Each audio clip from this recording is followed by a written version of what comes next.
So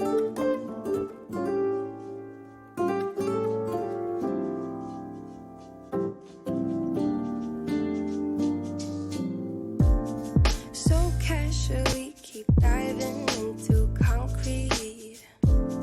So bittersweet. Huh? Keep losing sleep while driving in the backseat. Hi guys, it's Mehak. So today we're doing a really beautiful warm eye look with long lasting skin. So let's get started. Sometimes everything just gets hard. So I'm starting off with primer, and for primer I'm using one of my favorites, the e.l.f. poreless putty primer. And I'm just gonna take a little bit on my ring finger and I'll apply that on my concerned areas, which is the nose and around the nose. And I'm just gonna be dragging the primer downwards.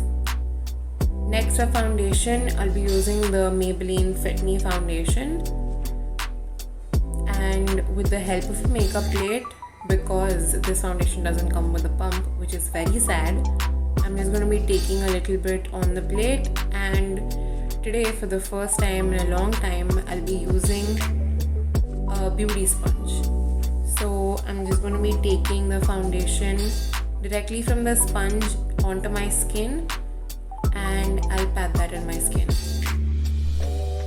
I don't think you will have to go through the whole problem with the packaging of the foundation, because I guess lately the foundation has started to come with a pump. So the Fit Me foundation does come with a pump now, so that's amazing. And I'm just going to be doing the same on the other side. So the Maybelline Fit Me foundation, a cult favorite for a lot of people. This foundation has anywhere between light to medium coverage. And today specifically I won't be using any concealer, and I'll be using the foundation as my concealer today. And I'll be applying 2 layers of foundation wherever it's required. And when you're using a sponge, it does shear out the coverage of your foundation, because sponges are normally soaked in water. Obviously you squeeze out the excess water, but they still have some amount of water remaining, so that does reduce the coverage to some extent. And that's how my skin's looking with 1 layer of foundation. And like I mentioned before, I'm just going to be taking some more foundation and applying that as a concealer. So on any areas that the first layer of foundation couldn't cover up, I'll be using some more concealer. So on my acne scars, underneath my eyes, and on the pigmentation around my lips. And to blend that out, I'll be using the butt of the sponge, which is the larger side of the sponge. And underneath my eye, I'll be using the pointed side of the sponge. So if you have a foundation which is medium on coverage and you don't have a concealer on hand, this is something that you could use. You could use your foundation itself as a concealer. Also, this is not the correct shade match for me at the moment. This foundation is a little lighter than my actual skin tone. So to cover that up, I'll be using a little bit of foundation on my neck as well.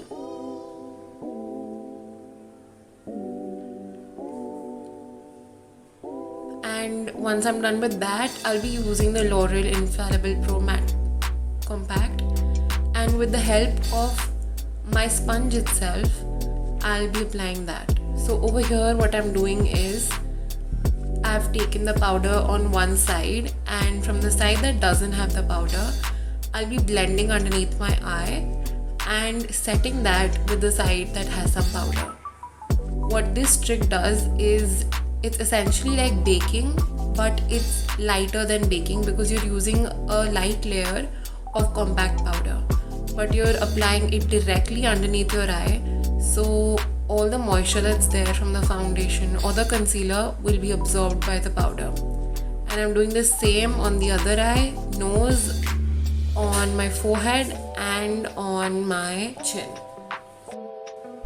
This is something that I've used for a really long time and it does help your makeup last very long. Next, I'll just be taking a fluffy brush and the same powder and I'll be dusting that all over my face because we have some other products to go on for the skin like bronzer, blush, highlighter, and we want that to go smoothly, so a light dusting of powder is essential, and that's how my skin's looking after foundation and powder. Next up for bronzer, I'll be using the Isadora bronzing powder. And because today bronzer is very important considering my foundation is a little lighter than my actual skin tone, I'll be going a little heavier on my bronzer today. So I'll be taking that on a big fluffy brush and running that on the parameters of my face. So on the temples, cheekbones and on the jawline. So using a fluffier brush makes sure that the product obviously goes on smoothly and it goes on at larger parameters, so it covers a bigger chunk of area, which is good when you have a lighter shade of foundation.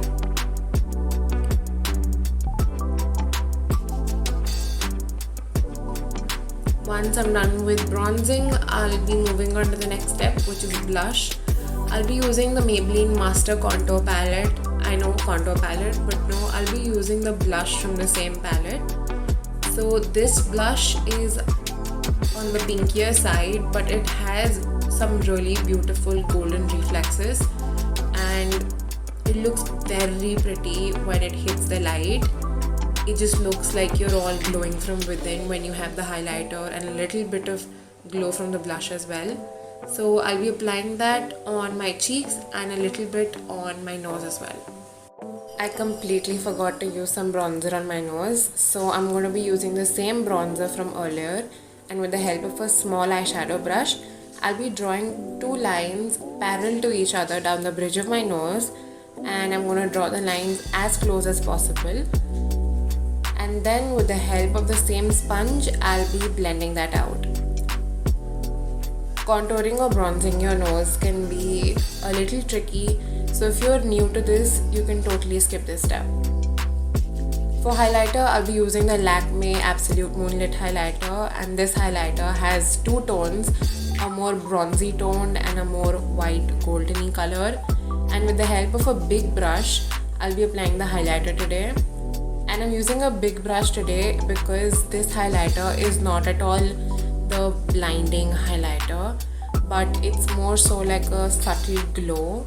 You can intensify it, but it's originally very subtle, so I'm using a big brush and I'll be applying that on the tops of my cheekbones, on the bridge of my nose, tops of my eyebrows, on the chin and on the cupid's bow. And that's how the skin's looking. Also, I totally recommend the highlighter to someone who is not into the blinding highlighter trend or just wants a subtle glow. Moving on to my eyebrows, I'll be using the Wet n Wild eyeshadow palette in the shade Rosy in the Air. And this eyeshadow palette is one of the most beautiful palettes and it's super affordable. And I'll be using an angled brush, a small angled brush for my eyebrows, and I'll take the dark brown shade and I'll draw very small strokes all across my brows, starting from the middle of my brows to the end of my brows and not doing much. So basically just focusing most of the product on the outer half of my eyebrows. And then just using the spoolie to make sure that the product is well distributed. And that's the difference that brows can make. So doing the same thing on the other eyebrow. Remember, both brows never look the same, but over here I tried. And going back to the palette, I'll be using a big fluffy eyeshadow brush and I'll take the orange color in the palette, and that's going to be our transition shade for the day.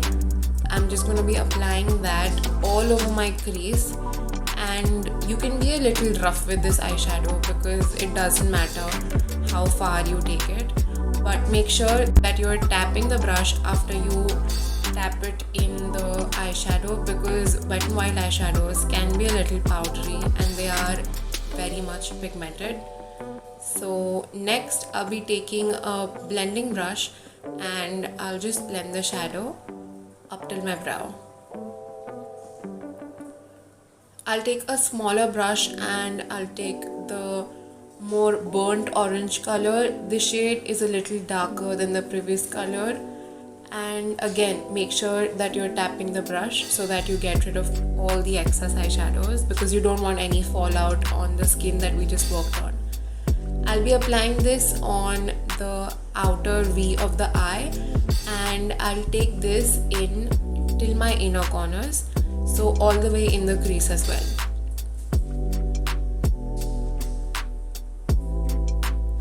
And I'm taking the same blending brush from earlier and I'll just blend the two colors that we've used now.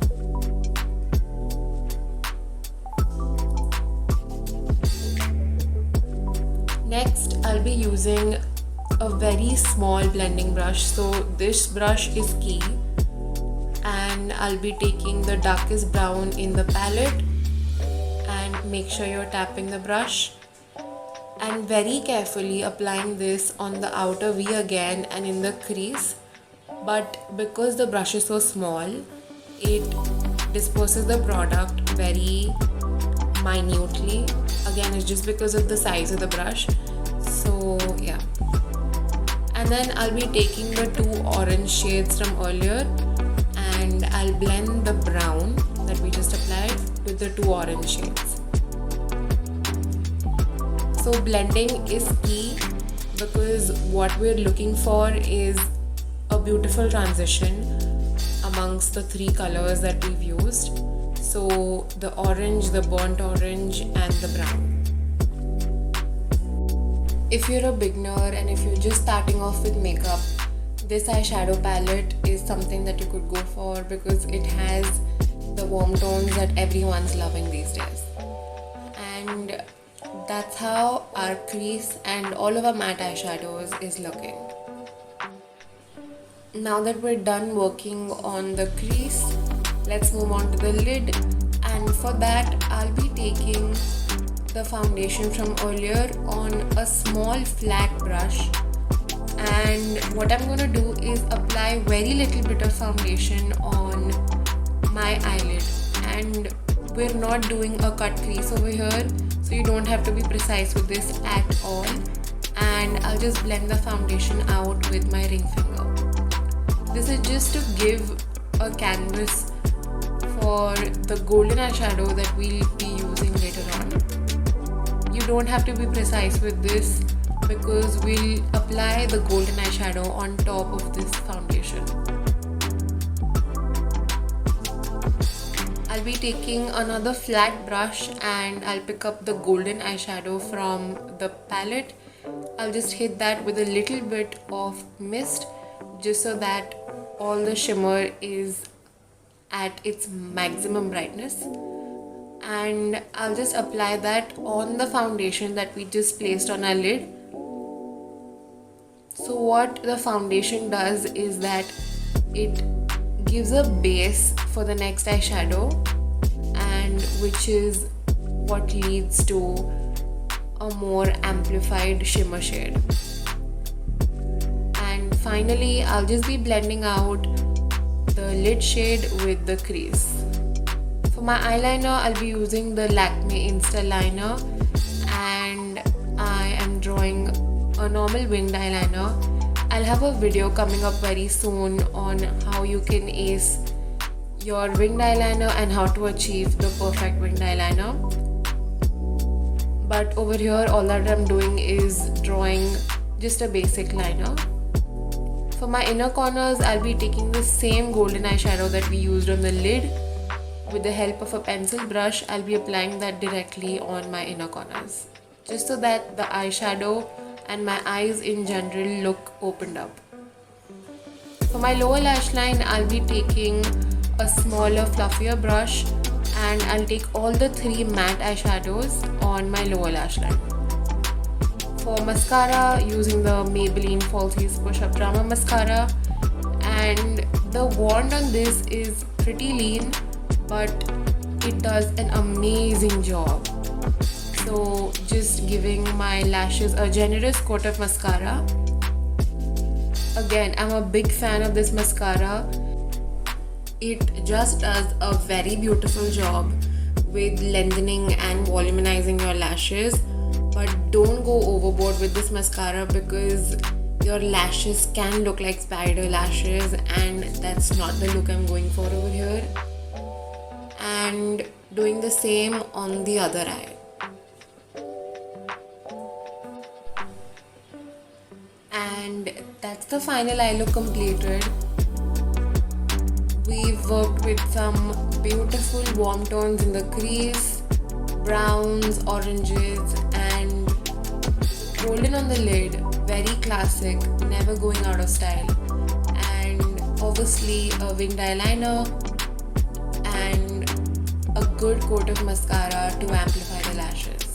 You can obviously use false eyelashes over here, but mascara does the job for me. And finally, for lipstick, I'll be using one from L'Oreal and one from Lakme. I first used the L'Oreal lipstick, but I thought that it was too orange for this look, and which is why I used the Lakme lipstick, which is a more mauve purpley toned nude color, but I still thought that the lipstick needed a little bit of brown, so I used a third lipstick. I know, ridiculous, but I used a third lipstick from Sugar Cosmetics, and that, my friends, is the final lip shade, and here is the final makeup look. So I hope you guys enjoyed the makeup, and I hope you learned something.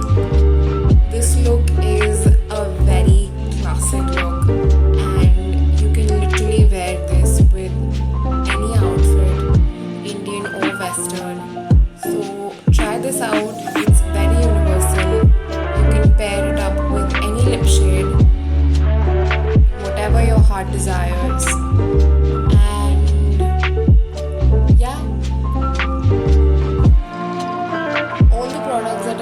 In the video today will be mentioned in the description box below, and if you're curious about anything else, just check the description box below.